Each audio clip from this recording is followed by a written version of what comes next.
Jim Gaffigan has long been one of my favorite comedians. His Netflix shows I've watched 1,000 times each. But generally his comedy is not, it's not Dave Chappelle or Chris Rock. It's not highly political, tapped into what's going on socially. It's awesome observations about food and commercials and travel and stuff like that. But that ended last night. He apparently reached his limit and he began a tweet storm. I'm only gonna read you a few, but there's many. And I'm gonna try not to swear because these were littered with F-bombs. Hopefully they've all been censored. Let's find out together. Trump derangement syndrome is part of the con. Wake up. You know Fox News is biased and full of loons. It's how they gaslight and silence criticism. Do you think any of those congressional Republicans really believe in Trump, or do they fear him and don't want to end up like Flake? Please don't buy that socialist crap either. Obviously, that's okay. You can say that, yeah. Obviously, Obama wasn't a socialist. This is all lies to scare you and you know it. Biden is not radical. Are you serious? Heading to bed, but remember, if you want to sound crazy, please tell me about the deep state. To sound stupid, please be against cancel culture, but then accuse anyone with an opinion of virtue signaling. Trump derangement syndrome is meant to distract from the con of Don. I don't give an F if anyone thinks this is virtual signaling or whatever. We need to wake up. We need to call Trump the con man and thief that he is. And there was a lot more, but I like finally seeing people push to the point where they have to say something. And he was pretty far away from political commentary, at least in his stand-up. I liked it. I know he's getting criticized this morning, but I love it. Yeah. What do you think? I love Jim Gaffigan, and there's things people do know about Jim Gaffigan. It's not just that he is apolitical; it's that Jim Gaffigan is also religious. Like, he's a religious guy. He's a man of faith. He's a Catholic. He definitely brings that into the content that he's created. I mean, he is like the whole, in terms of his popularity, he is like the wholesome comedian who made it huge. And that's what I like about Jim Gaffigan. He's the hot pocket. Like, his joke and the voice are about, he's like, I don't even like, I've just been starting to go to the supermarket and throw avocados away there.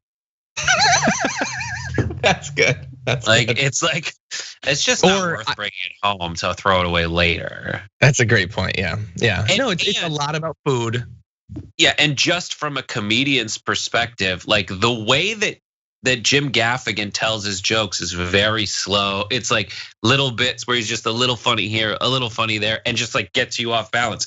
It is not like a rant-based comedian. No, it's not like that. It's not just observational, but like, it's not like Dennis Leary where it's like, can you believe these jelly donuts? Like, it is, yeah. I just, avocados, hot pockets. Mm-hmm. And his way of, he typically like summarizes for you as an aside what the audience is probably thinking, like, oh, he's lost it now. But he does that voice that way. It is the opposite of what you see here. So when Jim Gaffigan, the typically reserved comedian, comes out and does stuff like this, I mean, it is a huge moment for him, and he is a very popular comedian. Yeah, no, he totally is, and definitely watch his specials if you haven't already. I honestly do love them. I like a lot of different types of comedians, but I have legit listened to everything he has on Netflix at least 7-8 times, all of them, over and over. I don't even care. I'll keep listening to him. He's very good. And by the way, he's been on TYT before. He was interviewed by Cenk Uygur. So feel free to tweet him to come on TDR. That'd be pretty cool. I love him. We can talk about politics. He, like, a lot of his tweets were trying to get through to Trump voters, like, he lies constantly and you don't care. And he talks about how he says, I know you hate snobs and elites, I get it, but look at Ivana and that D-bag Jared. You think they're on your side? Do you think they've ever done a real day's work in their lives? Wake up. These are just true. Like, you say that you hate cancel culture. Trump tries to cancel everyone. You say you hate the elites. You pick the biggest elite. And like, these are things that obviously we've talked about over the years, but I like seeing more and more people being vocal about it. And I know it's a different topic, but when like the NBA and all those other leagues were starting to do their boycotts and everything, yesterday on the coverage of it, I pointed out a tweet by The Rock where The Rock is delaying something, and he was talking about the shooting of Jacob Blake because, And the reason it stood out to me is because The Rock never talks about this stuff. He doesn't delve into politics literally at all. He's very brand safe and everything. And maybe this is just 2 data points that are totally unrelated and they're not indicative of anything. But I like to imagine that maybe more and more people over time are being forced to acknowledge how crazy things have become. And if Trump does get reelected, I don't know what we do to limit the damage, but hopefully we'll be doing it together. The skill of the politician is to be able to win the votes of the populace and then not have to admit that what they want is what they need.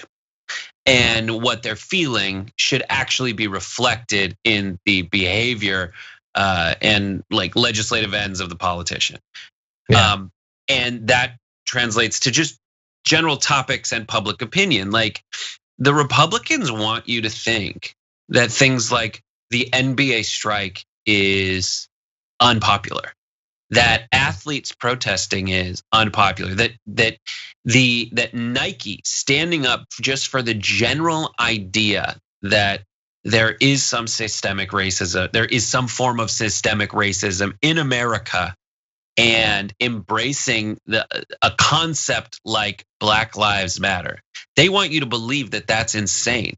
But a poll came out today saying that 2/3 of Americans, by a 2-to-1 ratio, Americans are in favor of the strike of professional basketball. Like, yeah, you're 100% right. And Nike made those decisions because they think that it's popular, because it is absolutely popular. And all the Republicans have going for them is Frank Luntz.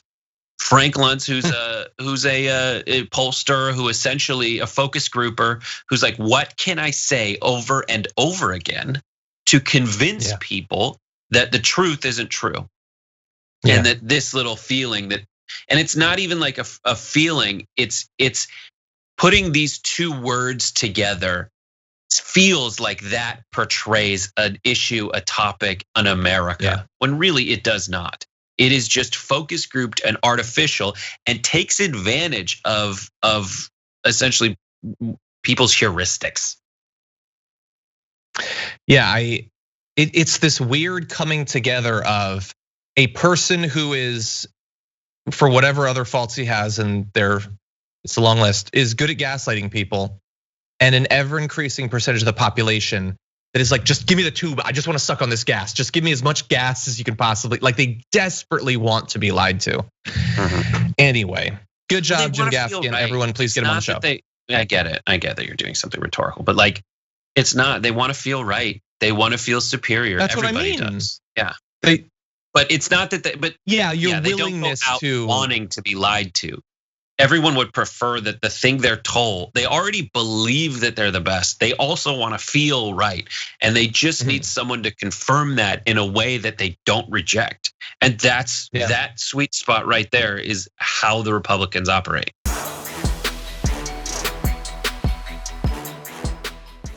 Check out the Damage Report podcast each day, wherever you get your podcasts, whether Pocket Casts or Stitcher or iTunes. You can join me as I give you the news and stories you want, with a range of co-hosts and interview guests jumping in on the fun each day. Again, that's the Damage Report, wherever you get your podcasts. And if you get them at iTunes, don't forget to rate and review. Sometimes I'll read them live on the show.